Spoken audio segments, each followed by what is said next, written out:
Hi friends, I'm here with Jonathan Maltby. I'm really excited to have him on the show today, and what you're seeing is a behind the scenes look at the conversation we're having for the Stand Out Get Noticed podcast. So I hope you enjoy. Jonathan Maltby, thank you so much for joining me on the podcast. Thanks very much for having me. This is really exciting. You are a career consultant and personal branding expert. Thank you, yes. How long have you been doing that for? I've been doing this for about 6 years now. 3 years full-time, and before that I was doing that 3 years part-time while I had a job. So it got to a point where I decided, I love what I do and I want to make this my career. Yeah. And, I can tell you right now, there's a lot of people who need your help, a lot. Just get you to move forward a little bit. Okay, sure. Right. All right. I have a lot of friends. I'm 33. Okay. I've got a lot of friends who are in their, mid to late 30s to early 40s. And I'm noticing a lot of them are getting kind of they're lost or they're a bit depressed about their work situation. Is this something that you're seeing a lot of? Yes, more and more. I have a lot of people who come to me in that state of, they're confused. They don't know what they are. They don't know what they want to do. They've got good jobs in many cases, and they've got good degrees, they've got good education, they've got good jobs, but they're just not feeling it. And they're going, I go to bed at night, but I'm not feeling fulfilled, and I'm not excited to go to work the next morning, even though I do have a good job and maybe I'm getting paid well, but there's something lacking. And that's usually when they come to me going, I think I want to change career, but I have no idea where I want to go next or what that looks like. Yeah. And I know, we've spoken before and you've mentioned that this is, I want to say this right, you call it the 37-year-old professional identity crisis. That's right. Why 37? I don't know. It's really interesting. Over the last couple of years, I've noticed a lot of people coming to me with those sort of similar problems. And when I ask them their age, they all go 37. So I call it this magical age. I'll give you an example. I had a potential client that gave me a call on the phone, and she wanted to have an initial sort of conversation, and she was describing how she was feeling lost in her career, and she not knowing which direction to go and not knowing how to brand or what to call herself. And she goes, I've got so many opportunities on the table, but I don't know what a good opportunity looks like or what I should be aligned to. I'm really struggling to tell people who and what I am because I don't know myself. And I said to her, okay, that's interesting. Can I try something with you? And she was like, okay. And I hadn't even met her yet. Yeah. It was just on the phone. And I said, can I guess your age? And she was like, whoa, why? And I said, bear with me on this one. I said, are you 37? And she goes, oh my God, how did you know that? I said, I don't know. And I kind of explained what typically happens around that age. 37, people kind of stop in their tracks and they get this feeling and they go, I wonder what else is out there. I really need to start taking better control of my professional aspects of my life. I feel like I've been drifting for a bit. So what have people been doing? When you say drifting, what have been people doing in their careers in their 20s and early to mid 30s that's then resulting in that? So usually in your 20s, when you start off your career, you're collecting. You're in the collection phase. You're collecting your skills, your experiences. You're starting to build your areas of expertise. So you're in that build mode. But as you get older, you start reevaluating where all of those things start fitting. So as you get into your late 30s, into your 40s, you start getting into what I call the editing mode of your career, where you go, well, I've got all this sort of stuff, but do I still need it and want it depending on where I want to go? Do I want to be known for what I was doing 10, 15 years ago? Or do I need to shed some of those things and edit out what I no longer want to be doing and no longer what I want to be known for? And what do I decide to focus on and keep and then build? I guess it must also depend on different stages of life. Yes. You're a different person in your 30s than who you were in your 20s. That's it. And you have different priorities. Yeah. Things that used to matter to you in your 20s don't so matter into your 30s, and it changes when you're in your 40s and 50s. I've got clients in their 60s, and it's all a different set of priorities depending on what stage you're at in your life. What were you doing in your build phase in your 20s? Okay, so I've changed career 9 times. Wow. I haven't had 9 jobs. I've had 9 separate careers. So wow. In my 20s, I was a high school teacher. So I was qualified as a teacher. I was teaching English and history and social studies, and that was great. I then moved into adult education, worked in that for a while. And then I decided to take a break from that and try something different. So I got into sales and I learned the concepts of sales, and then I got into marketing. Okay. Can I pause you there? Yeah. So you say, okay, you went from teaching to teaching adults, Yeah. then working in marketing and then sales. What was the thought process like when it came to make that change? Because that's often difficult for a lot of people. Yes. What did you actually go through to make that change, emotionally? So I think, when I was doing a lot of those changes, I kind of thought, I'm enjoying what I'm doing, but I'm wondering if there is something more out there. Am I getting to use all the range of my skills in these jobs? I feel like I have more to give, but unfortunately the requirements of the role that I was in didn't allow me to really bring what I needed or what I could. So it made me kind of think, and then, you internalize that and you're going, I'm not feeling fulfilled. I wonder if there's more out there. Hey, I'll try something else. Now, because I'd had a teaching degree, I always had like a net to fall back on to say, well, if these things don't work out, I could always go back and teach. And that was 20 years ago and I still haven't gone back. I do teach now, but I teach branding now. Yeah. Yeah. What do you think holds people back from making that shift? Because I'm sure there are people out there who know that they're unfulfilled, but they don't take action like what you did to change careers. Like what's going on for them? The change in stability from having a job to going into the unknown, I think is the biggest thing. They think, well, I've got stability. I've got maybe it's, commitments, children, a house, mortgage, all of those sort of things, or just being too scared to try something and get out of their comfort zone. In many cases, people aren't fully aware of the true range of their capabilities. So they become stuck in their mindset and then stuck in their roles or in their profession or industry, but they don't realize that there's so much more to them that is transferable into other platforms and industries as well. So it's that fear of getting out and trying something new. Yeah, That's absolutely. usually it. Yeah, they go, well, what else can I do? And having worked with so many people, there is a lot that you can do if you're willing to try. I know you talk about your blind spots, like your professional blind spots. Can we talk about that a bit? Yeah, sure. Do you see that in your clients who are in that 37-year-old crisis? Yes. Talk to me about that. Yeah, so blind spots in your career typically result of being professional or not having that sort of professional self-awareness. You're not aware of who and what you are and the impact that you can have or the value that you can bring. Yeah. So those blind spots are things that they're outside your field of vision in your professional career, and that's usually around your capabilities and also the value that those capabilities can bring to an organization. So what I love to do with my clients is I like to reveal those blind spots, because when they're revealed, they become your secret weapon that can really get ahead of the competition. Can you give me an example of that? Yeah, so a lot of times it could be, for example, a blind spot when people just go through their day and they don't realize maybe what their area of specialization is, or what are the problems that they're really good at helping businesses solve. In fact, many of the times these blind spots are things that they've been doing every day, but they're not realizing the power in which that it brings. And sometimes it's an intrinsic skill. It's a skill that you're born with, but you just haven't realized it. You've taken it for granted. So you don't know how to amplify that and go, hey, that's what I'm really awesome at doing. But it's revealing that and then going, okay, so what does that skill mean for an organization?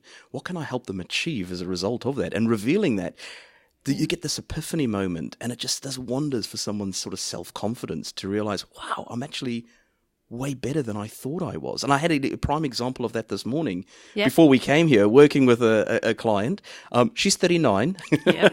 Close. Yeah. It's actually her birthday today, funnily enough. And helping her reveal her blind spots. And then she walked away out of the meeting going, oh my God, I didn't realize I had all of these things, and this is valuable to an organization. And she's at a senior level. What were her blind spots? It was really around helping organizations create powerful messages and influential marketing, and understanding how user experience and user experience design now is a key fundamental function of marketing, and how to build marketing around the user, not around the company. And that was really interesting. So when we explored that, and she goes, well, I love user experience design. I said, oh, do you bring it into your marketing? She goes, yes. I said, but you're not capitalizing on it. You're not telling people this is your focus. And she goes, oh, wow. And I said, that has value. So what did she think she was doing well at? What did she think was her valuable skill set? I think it was around marketing strategy for global brands and influential marketing. But she's also really good at generational marketing. She understands the different divides between the millennials and the Gen Zs and the other ones, the Gen Xs in there as well, and understanding, hey, this is what these people value. How can we tailor marketing around that? So she was saying that, but not really demonstrating that so much in her branding. Right. And I'd love to talk about that later in terms of how we can communicate that value. Yes. I'm curious to know, did you discover your own blind spots during your career, explorations? I did. I've always loved teaching. So I whether it would be high school teaching, I run a lot of seminars, I run a lot of workshops now. I love teaching. So I'm just teaching a different subject now or format. I think when I realized after working with so many clients that my key value or my blind spot that I've revealed is I'm really good at helping you connect the dots in your head. So a lot of people have so much noise floating around in their head that stops them from getting that clarity to know what direction to take their career in. I'm really good at helping you kind of declutter. It's almost like the Mary Kondo of your head. Mind. Your mind, yeah. And it's amazing because no high school teacher is going to tell you that you can do that as a job. Yes. That does not come up in the list of potential careers. No, definitely not. This is something that I realized, after starting my own business, I realized, no one tells you that you can make up your own job. No. That's just not a thing. I know, and you're doing it as well, aren't you? I just made this, I decided I want to help people to communicate better. Yes. No one told me in school, you could be a professional speaker or a coach or a consultant. That just never came up. It was you can be an engineer. Yes. I'm ugh. That's funny enough because that's actually what I started off as an engineer. Really? Yeah. So I remember I walked out of an engineering exam. I was still studying and I thought, I hate this. I thought this is what I wanted to do because that's what I should be doing, follow a traditional means. But then I thought, this is not giving me that sense of fulfillment. I'm going to try something else. Went back to university and studied education instead. Yeah. So how can people identify their blind spots? I think it's through a process of really sort of understanding what I call your professional identity. And through understanding your professional identity, you gain a much stronger idea of self-awareness as a professional. And your professional identity is really around, what are you? What is your professional label? What are you calling yourself? What are the problems that you're able to solve for organizations or businesses or people if you work directly with people? What is your skills in solving those problems? What do you have an area of specialization? How do you want people to perceive you? What are your goals? It's really understanding you and helping you become an authority on yourself first. And then once you understand that, then you're able to start figuring out how you're going to start branding yourself. So that becomes the cornerstone of your brand, is really understanding, what am I actually branding? So what's the difference between professional identity and professional brand or personal brand? Yeah. So professional identity, I think, forms the cornerstone of your brand. It's the foundation. Okay. A lot of times people come to me and they go, right, can you help me brand me? I want to do my branding. I said, okay, well, what are we exactly branding? We got to understand what it is that we're working with here. And that's where a lot of people really get stuck because they don't know where they need to start exploring about themselves. So, I've created a framework over the last 6 years of how to help people kind of unpack themselves in a structured way, figure out all the different components that are part of them, then as part of that, figuring out what their goal is, and then repackaging them back together again, and then creating a really strong, compelling brand message that really it captures everything about you as a professional in your field. So it's starting with that self-awareness first. Absolutely. And that's the thing. And so many times, that lack of professional self-awareness I found can really stunt our careers. For example, if we're not aware of who and what we are, we struggle to communicate that to other people. And if we're confused, imagine what it's going to be like for other people if we try and communicate that. And in many cases, what we end up doing is we end up underselling ourselves. And I see this time and time again of people who have pitched themselves too low because they're not professionally aware of themselves and the range of their capabilities and those blind spots we were talking about. And revealing that, they go, wow, I've seriously been underselling myself. I can do so much more. I'm just not talking about it. And so what ends up happening is they take jobs that are far below their capability. 6 months into the job, they go, oh man, this is just not cutting it. And then as a result of underselling themselves, they get underpaid. in many cases, that can really hold our career back. And I've worked with people who've realized what their blind spots are, realized their value, realized their brand, and then for their next job got 20 grand more. I worked with a guy recently, got 50 grand pay increase Wow. just from changing jobs because now he knew the value of him and his brand. Wow, that's amazing. Yeah. I think it's, it's so important to have someone like yourself who knows how to extract all this, right? To do this, because I can imagine it's very difficult to do this for yourself. It's kind of like writing your own LinkedIn profile Yes. or your own copy on your website. Yes. It's so hard because you're so close to it. You can't see it. And that's why it's called a blind spot, right? That's exactly it. You've nailed it. I mean, I work with other coaches, for example, and help them with their branding, and they go, hang on a second, I'm a coach. I should know how to do this. Yeah. And what I've said is no, you're too close to it. You need someone to pull you out of the forest. I always liken myself to imagine that you're in the forest and you can't see the wood for the trees, and that represents your career.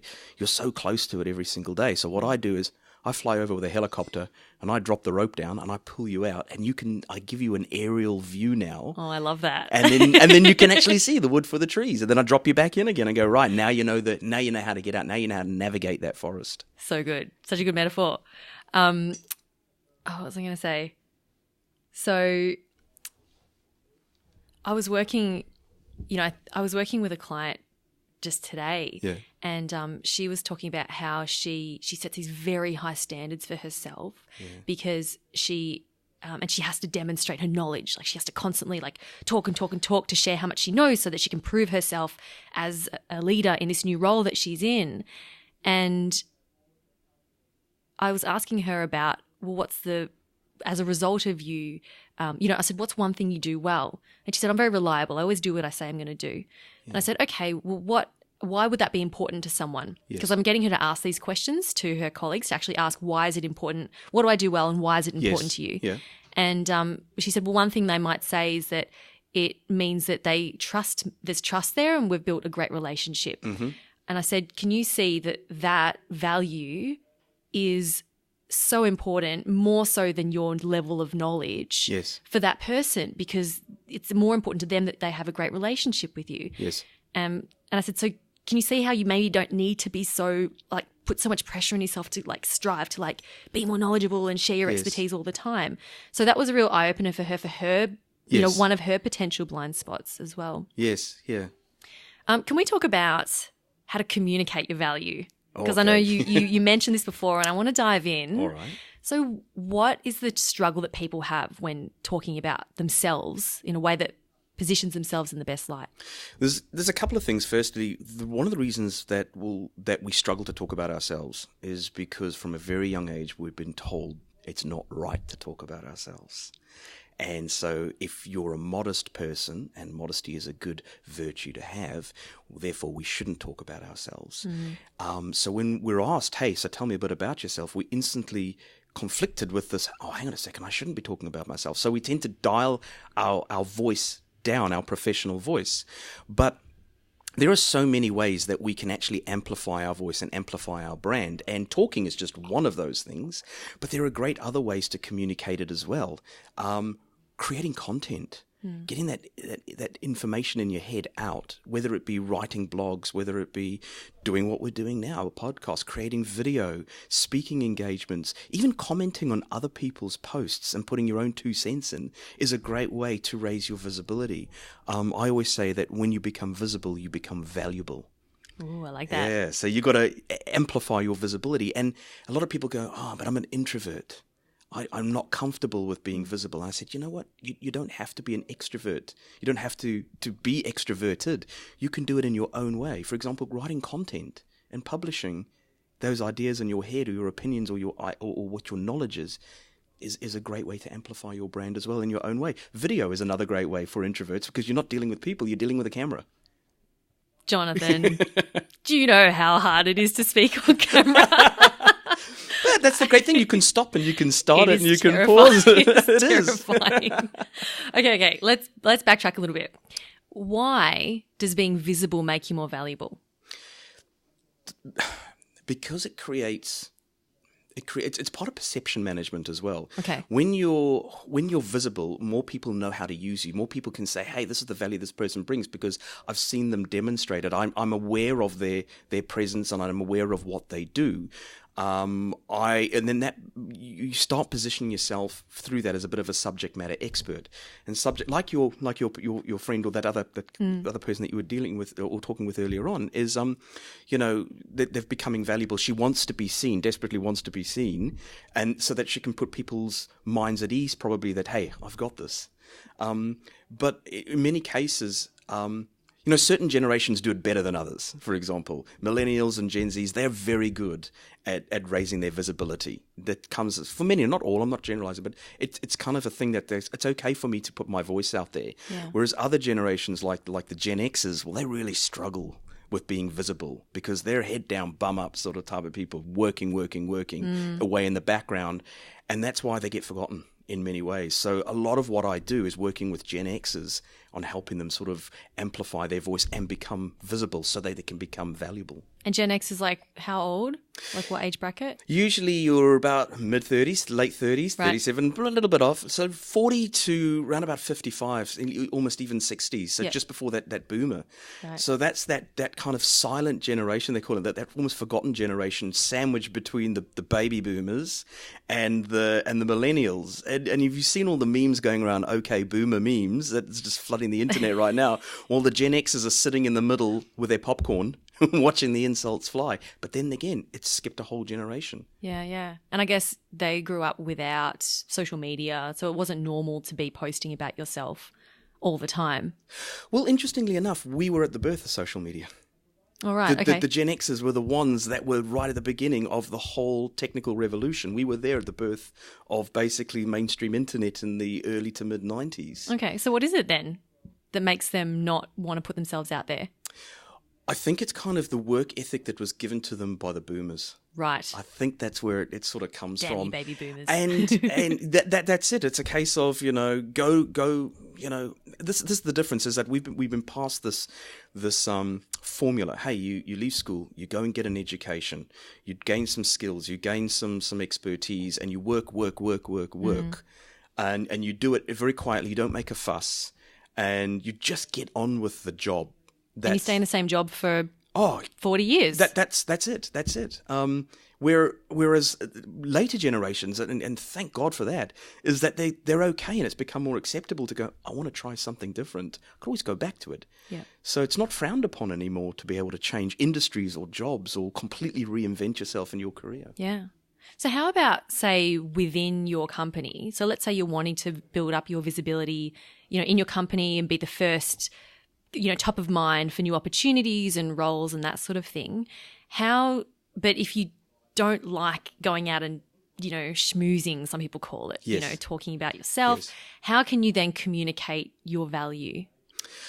So there's a number of strategies that you can actually do for that. Yep. Pick an area of your expertise. So within your role, what do you do particularly well that you enjoy doing? We call it like your specialist area. Maybe it is in customer engagement, or maybe it is in business process improvement or systems or anything else like that you do in your job. And you go, where else, or how can I position myself as a leader in that space? Where can I get some runs on the board to say, hey, this is how I've transform that aspect of the company and be seen as that dominant force of doing that. So choose one or two areas that you're really good at, and then look for other opportunities to get involved and do that in the company. Another way to do it is also, it's hard to build your brand and get noticed if you just do your role. You have to go beyond your role. So that means you have to be visible in other parts of the business. Can you explain what that looks like? Yeah, so if you know that there's a project coming up and it's not necessarily in your department, but there's a portion of that project that falls into your specialist area that you're really good at, approach the project manager and say, hey, I've got a bit of knowledge, or I'm really passionate about this. When you come to doing this part of the project, I'd love to get involved. Obviously, you're going to have to clear it with your manager if you can, or even become seconded into that particular position for a while. And that's a greater way of sort of raising your visibility, especially if your role doesn't give you all the things that you need to do to be able to really unleash all of your capabilities. So get involved and go beyond your role. Be seen as a contributor. Find ways that you can advise others. in other departments, especially if you've got a bigger, larger organization.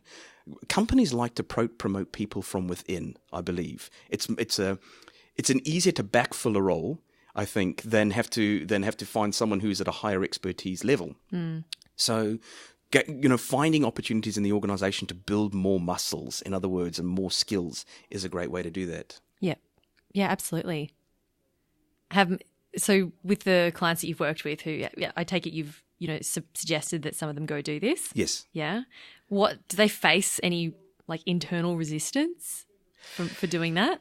Some have, some haven't. Some managers embrace that and they go, "Oh yeah, we'd love that." I was working with a really large organization this week with a lot of their managers, and that company really loves to promote from within, and they said, "We want to grow our people. This is a large organization and we wanted them to feel that they're taken care of." People stay at this company for 15, 20 years. And they go, "But there's so many other opportunities that we want to grow them." So that's why they engage me to come in and start teaching them about branding and how they can do those other sort of things by reaching out to other departments and other managers in other units to say, "Hey, I've solved this problem for my department and I see you're having a similar problem. Would you like to have a catch up over a coffee and I can share my strategies with you?" It's a great way of getting known within a larger organization as well. Yeah. Some managers, though, are like, "No, stay in your role, know your place." And that's a really good indication then of how invested they are in your career growth. And at some point, that's when people go, "Yeah, there might not be a future for me in this organization in terms of how I want to grow." And that gives them a time to reevaluate where they're at. Yeah. So I guess any response is going to be helpful. Yes. Because if it's positive, hey, you get the opportunity. And if it's not positive, then it's like, well, maybe. That's right. It's a good clue that maybe they're not the right company for you. That's right. Or you risk a career stagnation. Yeah. Yeah. And that's the worst. Yeah. Yeah, absolutely. If you're not, what's the saying? If you're not growing, you're dying. Yeah, something like that. Something like that. Sorry to get all morbid on you there for a moment. Let's check the time. All right. So we've still got a few more minutes. So Jonathan, wrapping it all up, for someone who might be in their career feeling a bit unfulfilled and not quite sure of the next steps, what are some, what words of advice do you have for them? So if they're find out what part of your job makes you happy. Sometimes you've got to take the good with the bad in a job. Not everything you can do in a day will fulfill you. Find opportunities to do more of that. Or looking at your job and going, "What do I really love to do?" So many times people make career decisions based on logic and what their head tells them to do. Hey, this is the logical progression. I now need to go into a management role and then work myself up. I know a lot of unhappy managers who wish they could be back down doing what they love in the trenches. But it's hard to go backwards. For a lot of them. So find out something that you love. Find out what you're passionate about. I find that, a lot of times people feel a bit unfulfilled as maybe they're a generalist. They're the jack of all trades. They haven't found their groove and their niche.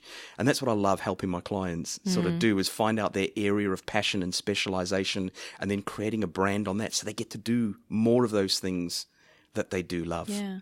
And Jonathan, what would you say to people who maybe they've been in a role for, 10, 20, years or so. Yes. And they know that it's just not right. It's very stressful. It's very draining. But they're afraid that if they change industries, they're going to have to take a huge pay cut. Is this, because I don't know about this, is it true that you do have to take a massive pay cut if you change industries? No, it's not. If you change, if you're doing one thing and you've worked out, you're successful at doing that thing, you can change industry. But you could also change, but that's different to changing profession. So profession means that you're doing one thing and now you're doing a completely different thing. Like you're a project manager and then you're a hairdresser. Yes, that's it. That makes it difficult. Yeah. I've worked with many people who change careers, and you've got to be realistic about the expectations. But it also helps you if you understand what your transferable skills are and the value that those can bring to an organization. Well, then you might not have to take that pay cut. And it all comes down to being able to aligning what you previously were doing to the business problems that organization is facing that you can help them fix. Repeat that last bit because that's important. Well, just quickly, I'll backtrack because you asked me about value earlier on. So if you want to figure out your value, there's a very simple formula that you can use, and that is figuring out, okay, what are the problems I'm good at helping businesses solve? That's the first thing. So look back over your career. Where have I improved business functions or changed something that has had a positive impact on the business? So that's the first thing. What business problems do I solve and I'm good at solving? Then what are my capabilities around solving that? And we call that your skills. Yeah. So how do I solve that? What is my areas of expertise and my knowledge and my experience that makes me really good at that? And the third thing then is going, okay, what impact can I have on an organization by taking them from a position of pain, putting them through my process of transformation to a position of gain? And this can help you kind of reevaluate how to position yourself, not as another potential bum on a seat employee or another person applying for a job, but more of a solution to a problem. You become the solution. Right. So that's that another is way. True value there. That is true value. Yeah. Not just saying, hey, I'm just applying for this job. I want to be another potential bum on a seat employee here. No. I'm going to help you solve these problems due to my level of expertise and experience. I love that. Well, Jonathan, this has been so awesome having you on the show. Thank you for sharing all your wisdom. You're very welcome. Can you share with us a bit more about, I mean, you already have a bit about, who you work with, but, tell us specifically, like, who are the people that should be reaching out to you and where can they find you? Okay. So I work with people who, one, they know what their goal is, for example. This is the first category. They know what their goal is. They just don't know how to brand or how they should be packaging themselves to be able to get there. So I can help them align all their skills and experience to that goal, and that's vitally important. The second one are people who just come to a career crossroads and they go, I want to do something different. I'm not sure what that is. I'm feeling a bit lost. There's a lot of noise in my head. I don't know which way to go. And I work with a lot of people at that. Or business owner, people who want to start a business and they want to go, I need to get my branding right because your personal brand becomes your business brand. The other category that I love working with, and it's the Gen Xers, because they've maybe got 20 years experience behind themselves, but we need to now make sure that your brand message is in alignment for which stage you're at in your career. Is your brand message reflecting the old you, or do you need to update that, or do you want to make those next 20 years absolutely epic? And those are the type of people I love working with.